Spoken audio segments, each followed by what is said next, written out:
Today I'm going to show you guys how we organize our walk-in coolers and some of the protocols we use as we're moving product in and we're pulling product out, or we're moving product in between. There's some little nuances to it in the sense that I have two walk-in coolers, which isn't totally necessary, but the reason I have that is because I started with one and then I bought another one.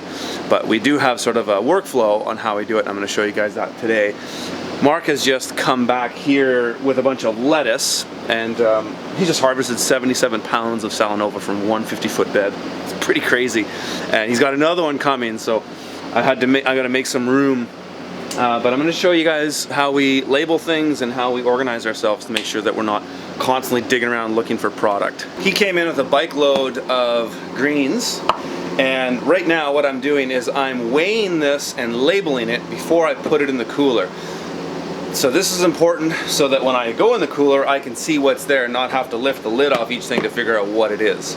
So the first stage that we follow is we label it and then put it, or we weigh it, then we label it with what it is. So we use an abbreviation for what the product is. So this is lettuce, so we just go LT, and then we put the date. It's May 27th today, and then I put the total poundage. So my scale there is zeroed to the weight of these totes. So with a lid and a tote, these weigh 4.75 pounds. That is zeroed to that. So when I put it on the scale, I'm going to get the true weight of the product. So I put that on the scale, 17.5 pounds. So I'm writing LT M27 17.5.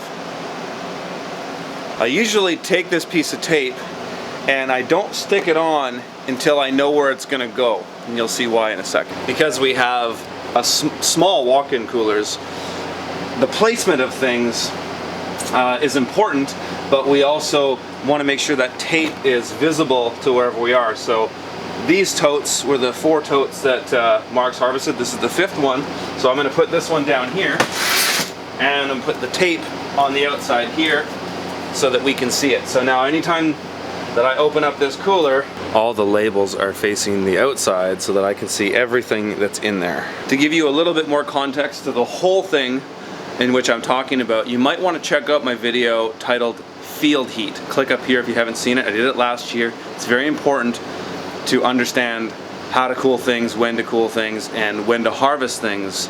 That can really dictate the life or the shelf life of your product. So our farm has 2 walk-in coolers. There's no particular reason for this besides the fact that I started with one and then I bought another. At some point I might just build one big walk-in cooler, but I do like having 2 in the sense that we save a lot more in energy by using 2. The reason being is oftentimes I only need to run one. Well, pretty much for most of the season I only need to run one 24/7. The other one is optional for when we're harvesting. So our usual protocol is, and today is a slight exception to that rule, because we have a ton of product coming off the field and we're doing some harvesting on a Saturday, which we normally don't do. We don't really work on Saturday, but we needed to harvest this lettuce in particular. But we normally have one running 24/7, and then this one just runs for when we're harvesting. So this one would be holding any product that we're standing on for a couple days after we've done deliveries. Say we had orders and we've got 10 pounds of lettuce left over, 10 pounds of spinach, so on and so forth. We finished our deliveries, this cooler gets emptied, and so we might be running this one, well, we usually running this one 24/7.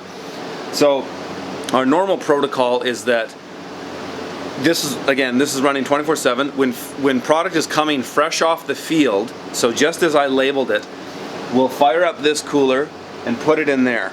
So for all intents and purposes, this cooler is holding product that is harvested and not washed, and then this cooler is holding product that has been washed, and it's either prepared to be bagged or it's prepared to be delivered. So what happens in the sort of sequence of events is that this cooler will fill up with a bunch of product that's straight from the field, hasn't been washed. So that could be radishes, carrots, greens, so on and so forth.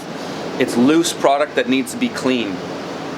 And then as we wash that product, So we'll wash each of these totes of lettuce, and then we'll relabel them, and maybe we'll put a W next to it. So the same label, same weight and everything. Well, the weight, we will reweigh it, because often the weight will change after it's been washed.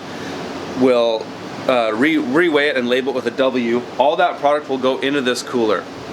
From there, once we start packing orders, so we're doing bags for grocery stores, we're doing boxes for restaurants, now we'll start to fill this cooler back up, and it'll be obvious, like even if there's some product in there that's raw product, and then there's product that's finished, it's obvious the difference, right? Because we're talking about something in a Rubbermaid tote versus something in a cardboard box with a label on it what the product is. So it's obvious what the differences are.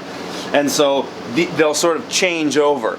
And we'll get to a point where this cooler will now be completely emptied of raw product, and it'll be completely full of product to be delivered. This cooler will be full of product that has yet to be packed, and we might start putting some packed product in here as we run out of space in here. So on a typical Tuesday or Friday, which are our main delivery days, we will empty out, we'll be delivering all that product, which will usually empty out one of these coolers, and then one of these will be sitting with product that has yet to be packed. And that's more or less how we do it. So just to circle back to what I said at the beginning, the reason I like having two coolers is it does make organization kind of simple in a way, and that's not to say that that organization couldn't be done just as well with one cooler. But I like the fact that I only really need to run one of these 24/7. My house is on solar, so the energy savings is quite significant to not have to run one big cooler to only have a little bit of product in it. So I like that efficiency.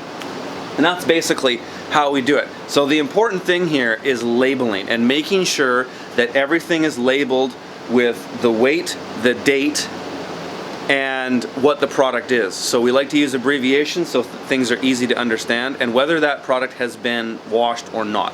So, but for the most part, raw product is in this cooler, finished product is in this cooler, but there will be a slight changeover as we're on Friday when we're doing a big packing day. Both coolers will have finished, ready to deliver product, but then that product is all delivered, then this cooler will be turned off.